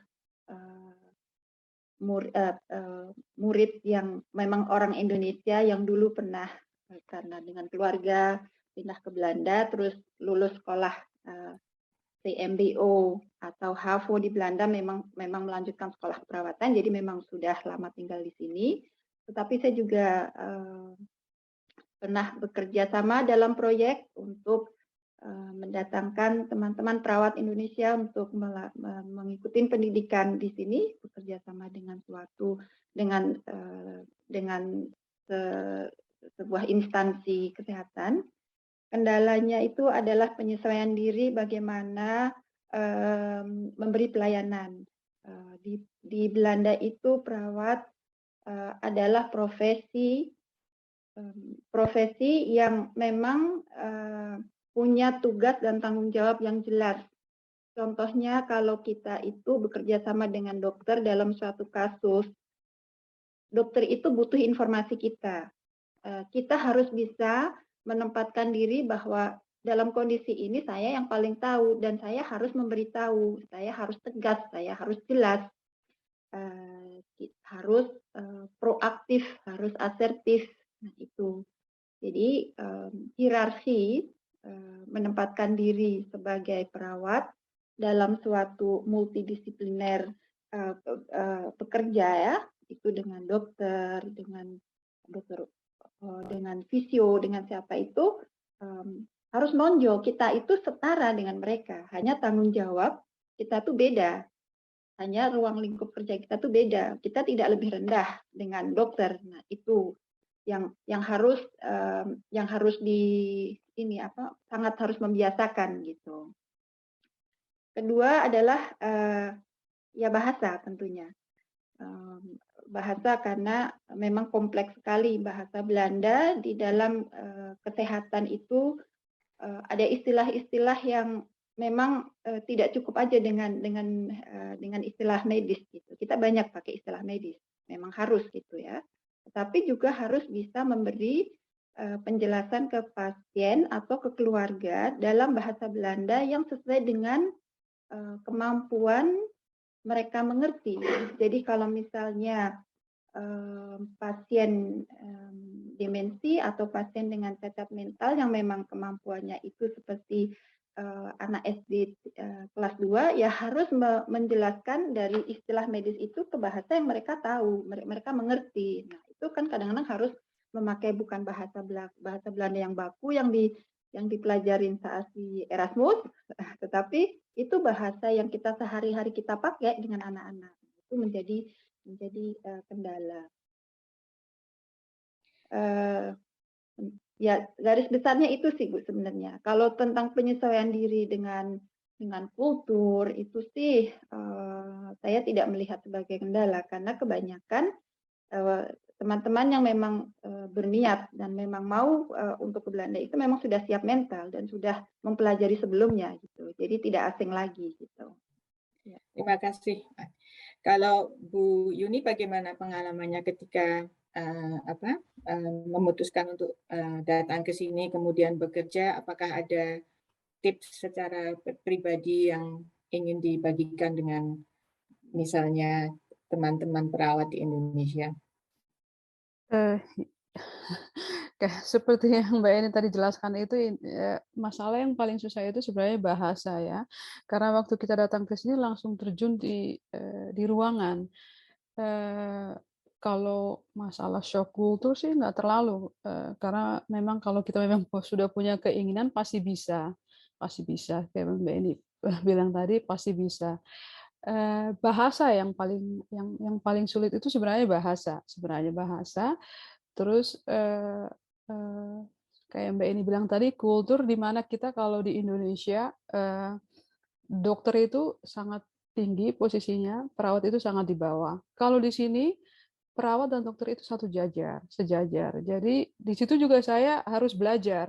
Di sini kita lebih komunikatif, harus kompeten juga. Jadi tidak hanya mengiyakan apa yang dokter bilang, tapi berpikir luas, kompetitif. Karena kita kan 24 jam berdiri di samping pasien. Kalau dokter kan cuma datang visit, hanya lewat telepon. Nah, itu juga pertama sekali sangat sulit karena di sini kita diajarkan untuk lebih kompetensi ya, tadi seperti yang saya bilang tadi, kompetensi, lebih maju satu langkah dari dokter. Karena dokter sangat menghargai keputusan perawat di sini. Kita sangat dihargai. Mereka selalu bilang, "Kamu yang berdiri 24 jam di samping pasien, bukan saya. Menurutmu bagaimana?" Jadi dari situ saya juga, karena kan aktor kuno saya beda sekali. Kita harus mendengarkan dokter, semua keputusan dari dokter atau kolega yang lain. Tapi kalau di sini tidak. Jadi saya juga harus belajar, oke, ini yang saya lihat, ini yang saya pelajarin, ini yang saya perkirakan. Nah, pendapat itu saya harus beranikan diri memberikan kepada dokter. Dari situ juga saya mulai belajar. Oke, jadi ini kalau kita bilangnya self sound, berpikir ya, jadi berpikir sangat luas, tidak hanya di situ-situ aja. Itu Terima masalah yang kasih. paling besar ya. Terima kasih. Jadi ada itu juga ya ternyata. Jadi isunya cuma tidak hanya penguasaan bahasa, tapi cara berkomunikasi. Kemudian perawat di sini dituntut juga untuk yang kita sebut critical thinking. Jadi mungkin juga pernah punya pengalaman mempertanyakan keputusan dokter kenapa ini diberikan dan tidak misalnya prosedur yang lain atau obat. Jadi itu juga kemampuan yang juga harus dimiliki untuk berani mempertanyakan sebuah situasi yang dialami pasien. Iya. Ini ada pertanyaan dari peserta yang punya pengalaman untuk mengirim SDM perawat ke Jepang. Pertanyaannya, apakah Bu Yuni atau Bu Eni punya pengalaman yang bisa dibagi? Apakah ada inisiatif-inisiatif seperti itu? Dan kalau iya, apa persyaratannya untuk dispatching perawat Indonesia misalnya ke Belanda? Yang mau ambil siapa dulu nih, Bu Eni atau Bu Yuni dulu? Mungkin Bu Eni itu. Ya. Mungkin saya bisa ini ya, yang saya tahu saat ini memang sedang ada seperti yang Bapak Dubes kemukakan dalam pembukaan bahwa saat ini sedang ada program yang mendatangkan 64 perawat untuk melakukan pendidikan. Itu sudah ada organisasinya yang sepertinya juga akan ada kelanjutan. Selebihnya kalau dari itu pendidikan level vokasi tinggi. Kalau untuk langsung misalnya bekerja, bukan untuk mengikuti pendidikan, jadi sebenarnya ada dua jalur untuk bisa ke Belanda. Satu jalur pendidikan seperti yang sedang berjalan sekarang ini, dan pendidikan itu harus minimal selevel vokasi tinggi. Itu adalah urusannya dengan izin tinggal. Kalau untuk pendidikan vokasi menengah seperti di tempat saya bekerja itu tidak bisa mendapatkan izin tinggal untuk full study, tidak bisa mendapatkan izin tinggal. Nah, ada jalur untuk bekerja. Itu kuncinya sebenarnya adalah cuma satu, bahwa ada instansi kesehatan di Belanda yang bersedia mengurus izin tinggal dan bersedia menjadikan perawat gitu. Nah, dari itu jadi sebenarnya awalnya gitu. Kalau contohnya kayak misalnya di tempat Mbak Yuni bekerja, rumah sakit HMT ini, itu ada, saya butuh sekian perawat dan saya sanggup untuk mengurus izin tinggal ya berarti mereka bisa datang. Nah, untuk bisa datang itu nanti akan harus melalui dulu juga persyaratan untuk mendapatkan izin tinggal, misalnya harus belajar dulu bahasa level A2 gitu. Nah, begitu sampai di Belanda, dia tidak bisa langsung bekerja sebagai perawat. Dia harus bekerja dulu sebagai yang level 3, di mana dalam jenjang waktu tertentu itu harus bisa mendapatkan yang diregistrasi itu. Itu harus melakukan ujian. Antara lain ujiannya yaitu tadi ujian bahasa Inggris, bahasa Belanda, ujian pengetahuan umum tentang kesehatan di Belanda. Kalau dari 3 ujian itu lulus, baru bisa mengikuti ujian keperawatan yang isinya adalah kurikulum keperawatan selama 4 tahun itu diuji dalam 2 atau 3 hari. Untuk lebih jelasnya ada bisa websitenya ada di presentasi saya. Dan untuk sebagai gambaran, salah satu ujian yang diberikan itu adalah penjabaran secara klinis. Gitu. Jadi untuk kembali lagi, apakah sekarang ini sudah ada program jalan untuk kerja? Saya tidak bisa memberikan informasi. Yang pasti untuk bisa bekerja di Belanda membutuhkan izin kerja. Izin kerja hanya bisa dikeluarkan oleh instansi kesehatan yang bersangkutan. Nah, 2 tahun yang lalu saya juga memulai atau saya menjalankan program magang selama 1 tahun bekerja sama dengan instansi home care Nusantara Sur namanya itu, yang mana 10 perawat dari Indonesia bisa datang. Nusantara mengurus izin tinggal, yang mana 10 perawat ini bisa melakukan pendidikan dan mendapat semacam gaji dari Nusantara ini gitu. Jadi itu ininya Bu. Ya. Terima kasih Bu Yuni, Bu Enik untuk paparannya. Sebelum saya ke Bu Yuni, mungkin Pak Din Wahid dari Kedutaan Besar Indonesia di Kerajaan Belanda bisa memberikan paparan juga tentang fenomena pengiriman perawat Indonesia ke Belanda. Silahkan Pak Din. Terima kasih Ibu Ariyanti atas perkenannya. Saya ingin cerita saja.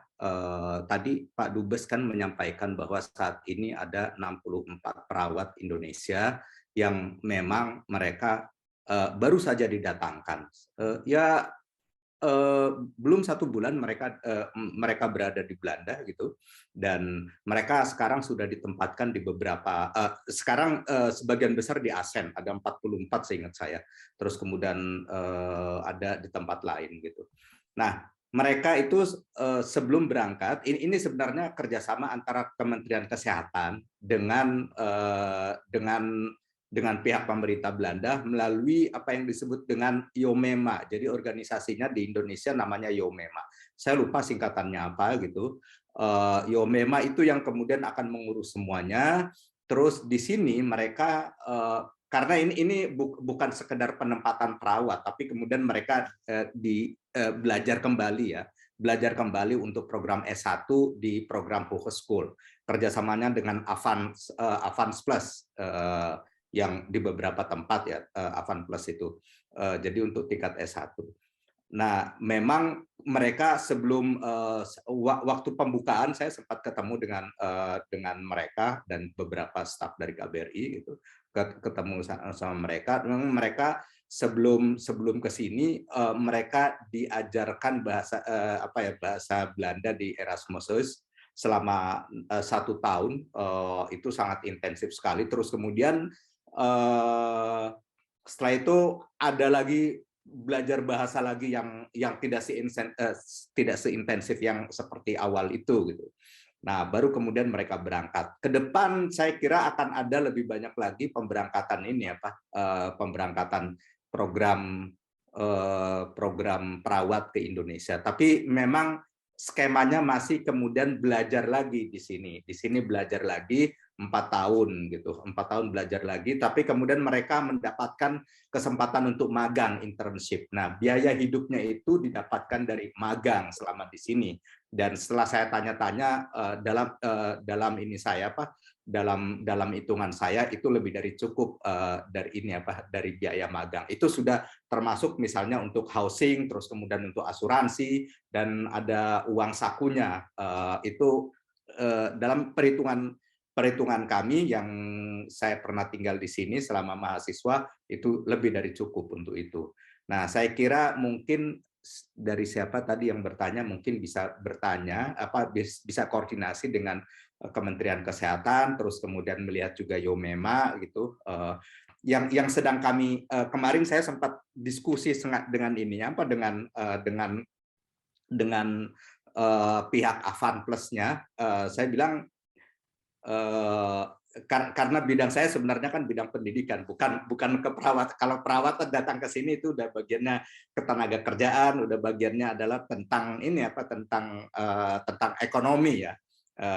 Dari sisi saya sebagai atas pendidikan dan kebudayaan, saya langsung merespon begini kepada Avan Plus itu. Ketimbang mereka belajar di sini, mereka kan sudah S1 di Indonesia dan kemudian sudah berpengalaman menjadi perawat lama sekali di Indonesia. Ada yang seperti itu, tapi juga ada yang fresh graduate baru 1 tahun, graduate dari S1 terus kemudian di sini belajar lagi 4 tahun.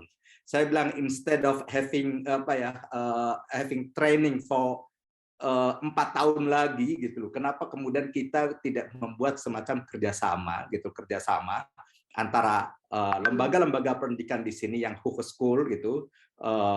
Kalau SMK ya mungkin dengan Ibu Enik di ROC misalnya kayak gitu, terus kemudian atau ya nggak tahu lah tingkatannya apa gitu. Jadi daripada di sana udah 4 tahun menjadi perawat, kemudian belajar lagi di sini 4 tahun lagi menjadi perawat. Kenapa tidak membuat kerjasama pendidikan keperawatan? Jadi 2 tahun di Indonesia, 2 tahun di sini misalnya seperti itu. Itu dari sisi kami ya, yang akan kami bicarakan nanti dengan pihak pengirim dan penerima yang di sini gitu. Dan mereka memang ditempatkan di home care itu untuk Zorak ya, untuk panti orang tua itu ya. Demikian Ibu yang bisa saya saya bantu menjelaskan. Terima kasih Pak Din untuk penjelasannya. Mungkin ada tambahan dari Bu Yuni atau Bu Enik tentang fenomena ini, tentang pengiriman perawat. Ada yang mau ditambahkan atau? Kalau tidak ada juga pertanyaan misalnya apakah ada persyaratan berbahasa Inggris. Tadi kan disebutkan ya kalau itu akan jadi persyaratan, tetapi karena karakteristik pekerjaannya itu kan memberikan perawatan secara pribadi. Jadi memang tuntutan berbahasa Belandanya itu cukup tinggi di sini. Karena memang ya kita sebagai tenaga kesehatan itu harus bisa menjelaskan kepada pasien dengan bahasa yang dimengerti oleh mereka. Jadi untuk kami yang bekerja di sini di sektor yang kita berhubungan langsung dengan pasien, hal itu sangat tuntutannya memang sangat tinggi. Jadi tidak hanya bahasa Belanda yang basic, tapi harus bisa disesuaikan dengan tingkat pengertian pasiennya. Maaf, saya mau menambahkan sebentar. Silakan, kalau soal bahasa itu, jadi sebenarnya kalau soal bahasa Belanda yang level tinggi itu tidak hanya untuk perawat dari luar negeri saja, itu pun juga berlaku untuk perawat di Belanda. Maka itu kami dalam mata kuliah umum itu mereka harus lulus ujian negara bahasa Belanda dan bahasa Inggris dan kemampuan berhitung dalam level tertentu. Nah itu levelnya adalah level lulus SMA. Jadi seperti itu. Ya. Terima kasih. Sebelum ini ada beberapa pertanyaan yang sifatnya sangat praktis ya. Nanti akan saya juga akan paparkan. Tetapi tadi kan ada beberapa istilah yang dipakai ya, misalnya HBO, lalu ada universitas, lalu ada ROC. Jadi di pendidikan tinggi Belanda memang dibagi menjadi 2, Yang pertama yang kita sebut universitas atau scientific education, itu sama dengan universitas di Indonesia, tapi ada yang sekolah professional education, itu yang sekolah vokasi yang kita sebut HBO di sini. Jadi secara tingkat itu dua-duanya sama, itu pendidikan tinggi di Belanda, dan karena ilmu keperawatan secara nature lebih ke arah praktisi, sistem pendidikan yang masuk adalah di HBO. Tadi yang disebutkan oleh Bapak atas pendidikan juga Advance Plus, itu HBO misalnya. Beberapa pertanyaan praktis yang masuk, misalnya mengingat pekerjaan perawat di Belanda, apakah usia pensiunnya sama dengan pekerjaan yang lain? Karena kan tadi ada pertanyaan apakah secara fisik perawat itu harus kuat misalnya, atau dengan jam bekerja yang berganti-ganti, ada yang shift pagi, shift siang, shift malam. Apakah usia pensiunnya bagaimana, kapan usia pensiun seorang perawat? Kemudian juga pertanyaan yang praktis, apakah ada jalur beasiswa untuk mengikuti pendidikan ilmu keperawatan di Belanda? Dan saya nggak tahu apakah Bu Yuni atau Bu Eni tahu kira-kira berapa sih biayanya kalau misalnya ada perawat dari Indonesia yang ingin masuk sekolah di sini. Bu Yuni dulu mungkin ada yang bisa di-share tentang hal ini? Ya, oke. Kalau masalah pensiun ya, kalau pensiun di bidang perawat di sini 65 tahun. 65 tahun. Nah, itu 65 tahun kalau sampai sekarang yang saya tahu ya. Terus masalah fisik belasting, maksudnya kalau misalnya umur saya 50 tahun, pekerjaan perawat apa yang pas bagi saya? Itu dia yang saya jelaskan tadi, spesialisasi keperawatan di sini itu sangat luas. Kalau misalnya saya berpikir, oh di bidang ini terlalu berat, saya bisa beralih ke spesialisasi yang lain. Jadi tidak hanya satu aja, jadi itu luas sekali. Enaknya di sini begitu. Kalau seperti pengalaman saya itu bersekolah dibiayai oleh instansi di tempat saya bekerja. Jadi saya tidak mengeluarkan sepeser duit pun untuk membiayai sekolah saya dengan persyaratan-persyaratan tertentu. Salah satunya sesudah selesai sekolah saya harus mengabdikan diri selama 2 tahun di ruangan saya sendiri. Nah, sesudah 2 tahun saya bisa lagi beralih ke spesialisasi yang lain, begitu. Mungkin Mbak Eni bisa nambahin? Ya, tambahan tentang usia pensiun ya betul, antara 65 sampai 67 tahun tergantung tahun kelahiran kapan gitu. Tapi ada juga peraturan itu sudah ada di peraturan dalam Undang-Undang Pekerjaan ya, bahwa usia 50 tahun itu sudah tidak diwajibkan untuk menjalankan shift. Jadi hanya tidak harus dinas sore, tidak harus dinas pagi gitu, dinas malam gitu. Kalaupun mau boleh, tapi tidak diharuskan lagi. Begitu juga dengan weekend, Sabtu Minggu gitu, itu ada kebijaksanaan. Terus juga ada misalnya banyak juga orang yang saya udah banyak jadi praktisi, saya pengen lebih kerja yang teratur, sekolah dosen, nah nanti jadi pengajar atau jadi penguji atau jadi pembimbing, karena pembimbing di ruangan itu juga harus punya basis sebagai dosen gitu. Jadi lebih mengarah ke situ ininya Bu.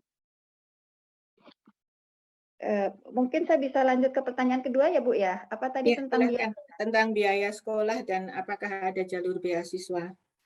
Oke. Ya. Tentang biaya sekolah itu, jadi kalau untuk yang vokasi menengah di tempat saya itu kan usia mulai dari usia 16 tahun. Jadi sebenarnya sampai usia 18 tahun itu mereka tidak bayar.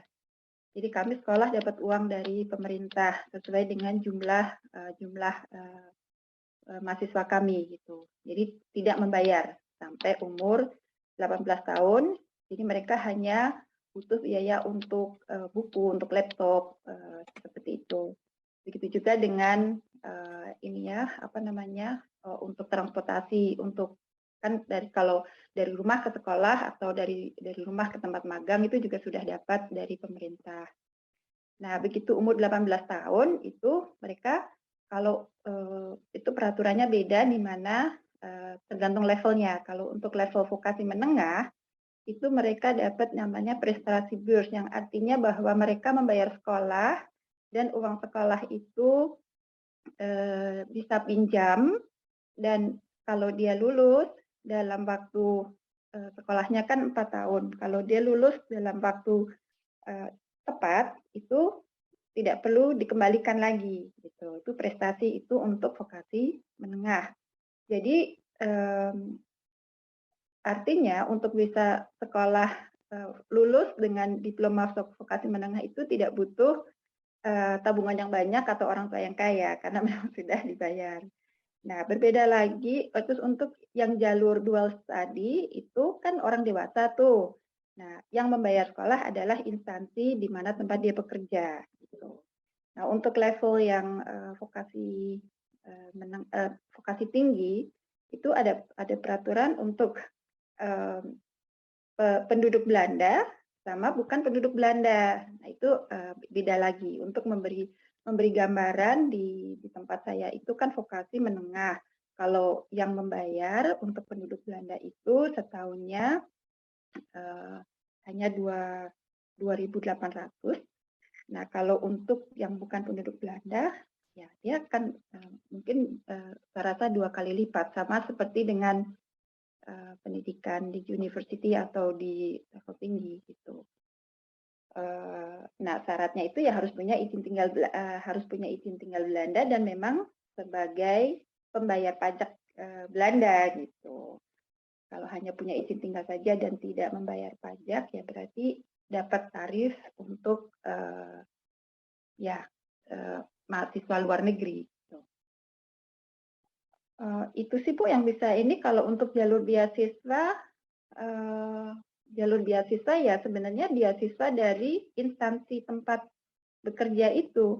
Makanya kalau bisa mendapat kontak dengan instansi kesehatan di sini yang bersedia mengurus izin tinggal rekan-rekan perawat di Indonesia untuk bekerja di sini, nah dari instansi itu dia akan memberi beasiswa seperti di tempat Mbak Yuni gitu, membayar karena itu memang kewajiban mereka itu sudah harus gitu, karena dalam pendidikan vokasi itu kan harus ada praktek, harus ada teori gitu. Nah, praktek kan mereka membutuhkan, kita juga membutuhkan gitu. Dan Belanda nggak ada yang gratis. Kalau kita magang ya kita harus digaji gitu. Kita dapat ya ada namanya gaji magang, ada gaji sebagai peserta dual study gitu. Terima Kalau kasih. dari instansi tertentu saat ini saya tidak punya informasi. Ya. Terima kasih Bu Enik untuk mungkin untuk pendidikan tinggi yang saya tahu untuk memang untuk penduduk Belanda atau penduduk Eropa, warga negara Belanda atau warga negara Eropa memang biaya sekolahnya setahun sekitar 2.100 euro, tapi untuk warga negara yang di luar Eropa itu kira-kira untuk universitas sampai 4 atau 5 kali lipatnya. Jadi ini juga mungkin sesuatu yang perlu dipertimbangkan. Tapi informasi seperti ini sebetulnya bisa dilihat di website dari universitas atau institusi yang dituju. Saya ingin melempar pertanyaan ini ke Pak Din Wahid kalau beliau berkenan dan punya informasi. Apakah ada inisiatif untuk beasiswa, misalnya ada teman-teman perawat yang ingin melanjutkan studinya di Belanda. Apakah Pak Din punya informasi tentang ini? Terima kasih Ibu. Sampai saat ini belum ada untuk beasiswa seperti itu ya. Yang paling ada adalah dalam bentuk kerjasama seperti yang tadi saya sampaikan dalam kasus pengiriman para perawat yang sekarang sudah berlangsung dan masih akan berlangsung. Karena sebagai informasi buat teman-teman, bapak-bapak, ibu-ibu yang ada di Indonesia, dalam 5 tahun ke depan pemerintah Belanda ya kekurangan perawat sangat besar sekali ya, terutama perawat untuk ini apa untuk apa istilahnya itu ya untuk home care ya untuk Perawat orang tua, Pak. orang tua lansia itu gitu. Ya. Jadi hingga saat ini belum ada sebenarnya program itu apa program beasiswa. Beasiswa yang ada sekarang itu kan semuanya difokuskan apa ya secara garis besar beasiswa yang ada melalui LPDP. Ada beberapa kementerian yang ini apa yang memang punya program khusus gitu. Itu aja sementara. Terima kasih Pak Din atas informasinya. Ada pertanyaan yang masuk tentang program magang tadi. Jadi yang programnya kombinasi antara bekerja dan belajar. Pertanyaannya adalah siapa yang menentukan kalau seseorang itu akan masuk, apakah dia harus ambil full time untuk belajar atau ambil yang program yang magang? Apakah itu terserah kepada individu sendiri yang ingin belajar, atau ada orang lain yang menentukan kamu masuk program ini sementara yang lain masuk program satunya? Untuk saya nih Bu Arianti ya. Ya, mungkin yang formal dulu, nanti mungkin Bu Yuni bisa memberikan masukan bagaimana pertimbangan pribadinya dulu. Silahkan Bu Eni. Jadi untuk yang full study itu kalau di bawah 18 tahun, jadi lulus yang sekolah VMBO itu ya, belum 18 tahun berarti harus masuk yang full study. Oke. Ya, terus begitu sudah 18 tahun, dia bisa lanjut sampai lulus gitu. Begitu sudah 18 tahun dia bisa memilih. Saya ini udah tahun kedua gitu. Terus saya udah magang 2 kali. Tahun ketiga saya akan magang setengah tahun lagi. Murid bisa memilih, saya akan melamar di home care A atau rumah sakit B untuk melanjutkan pendidikan lewat mereka, itu bisa. Jadi di sekolah kami dia hanya tinggal pindah kelas istilahnya, kelas yang full study atau kelas yang dual study gitu. Jadi ujian yang sudah diambil tahun-tahun sebelumnya itu kita paralel dilanjutkan gitu. Jadi hanya berarti sekolahnya dia lebih sedikit tapi dia jam prakteknya lebih banyak. Nah, saya juga ada orang yang misalnya umur 25 tahun, dia milih untuk saya nggak bisa fokus kalau misalnya kerja harus belajar, karena dual study itu sebenarnya memang menarik banget karena selain dapat gaji penuh dan dapat biaya asuransi segala macam ya sebagai pekerja, juga dibiayai sekolahnya dan mendapat waktu untuk sekolah, tapi kan juga harus pintar memanage waktu karena sebagai pekerja juga harus belajar, dan itu konsekuensinya kalau belajarnya tidak sesuai program dan berarti tidak mendapat penilaian bagus, yang mana juga hasilnya mungkin tidak bisa melanjutkan studi di situ gitu. Jadi itu butuh mental dan butuh mental yang kuat tapi juga motivasi yang tinggi sekali gitu. Selain itu juga stylenya orang belajar itu kan beda-beda. Ada orang yang memang cepat nangkep kalau baca teori, cepat nangkep yang kalau melihat di praktek. Nah itu dia bisa menentukan sendiri. Mulai umur 18 itu bisa menentukan sendiri. Terus juga lupa saya mau saya bilang. Ada prinsipnya itu tadi, kalau mau ngambil dual studi harus 18 tahun dan harus punya pekerjaan, harus punya pekerjaan dan punya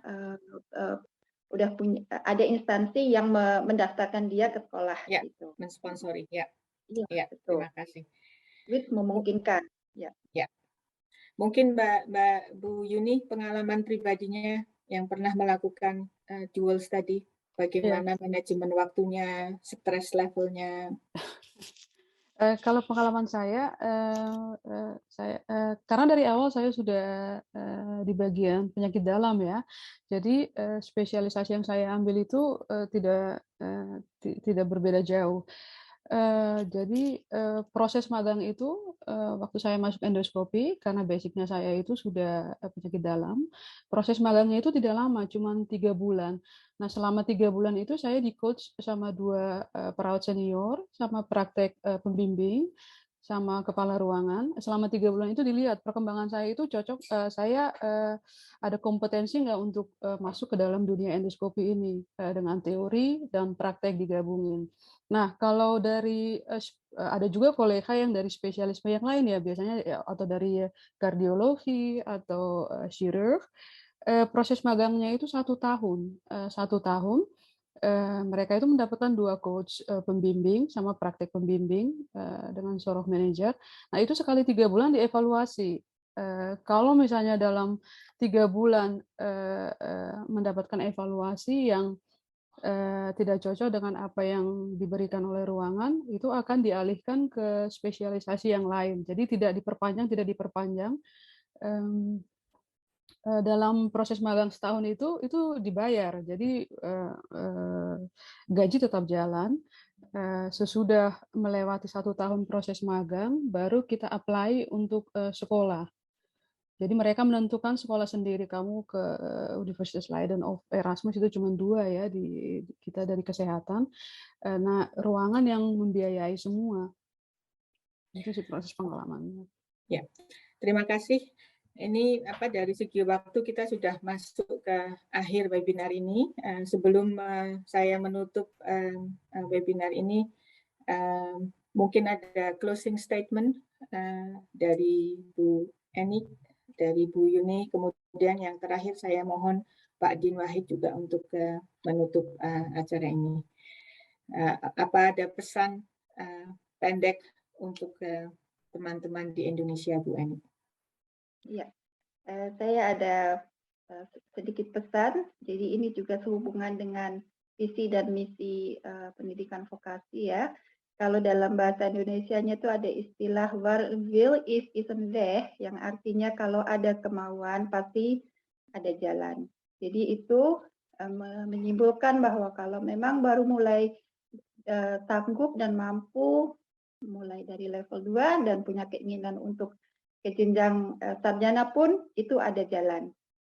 Begitu juga untuk teman-teman di Indonesia, teman-teman perawat di Indonesia, kalau memang ada kemauan untuk mencari pengalaman belajar atau pengalaman bekerja di Belanda, selama ada kemauan pasti ada jalan. Itu saya sudah bisa membuktikan selama hampir 30 tahun di Belanda. Saya mulai dari SPK di persahabatan dan alhamdulillah saya bisa mendapat pengalaman seperti ini di Belanda. Terima kasih. Terima kasih Bu Yuni. Pesan pendek untuk pesan pendeknya ya, marilah kita tingkatkan keperawatan di Indonesia ya. Keperawatan itu sangat luas, jadi tidak hanya menjadi perawat ruangan tapi sangat luas. Jadi kalau ada kompetensi kualitas, ayo maju perawat Indonesia. Terima kasih. Pak Din Wahid. Ya, terima kasih. Saya cuma ingin mengucapkan terima kasih kepada kedua narasumber kita, kepada Ibu Enik dan Ibu Juni Sirait, dan kepada Ibu Arianti atas kesempatannya menyediakan dan meluangkan waktu. Kepada bapak-bapak dan ibu-ibu peserta semuanya juga terima kasih atas kehadirannya. Kepada teman-teman dari INP juga ini kerjasama antara KBRI dengan INP, mudah-mudahan kerjasama ini bisa berlanjut. Dan seperti yang kami sampaikan di seminar pertama tentang pendidikan vokasi, mudah-mudahan seminar pendidikan vokasi ini terus bisa berlanjut terus gitu, sehingga bisa membuka wawasan dan memberikan kesempatan kerjasama antara pendidikan vokasi di Indonesia dan pendidikan vokasi di Belanda. Demikian, Ibu. Terima kasih. Saya sebagai moderator juga mengucapkan terima kasih kepada narasumber, kepada Pak Din dari Kedutaan Besar Indonesia di Belanda, juga kepada para peserta. Terima kasih atas kehadirannya dan juga partisipasinya. Saya mohon maaf apabila ada kesalahan yang saya buat selama menjadi moderator. Selamat berakhir pekan untuk teman-teman semua. Untuk peserta webinar ini sudah selesai. Untuk narasumber dan Pak Din, saya mohon tinggal sebentar di channel ini. Terima kasih, sampai ketemu lagi di webinar berikutnya dari ANP Indonesia. Wassalamualaikum warahmatullahi wabarakatuh. Waalaikumsalam warahmatullahi wabarakatuh. Terima kasih semuanya. Terima kasih.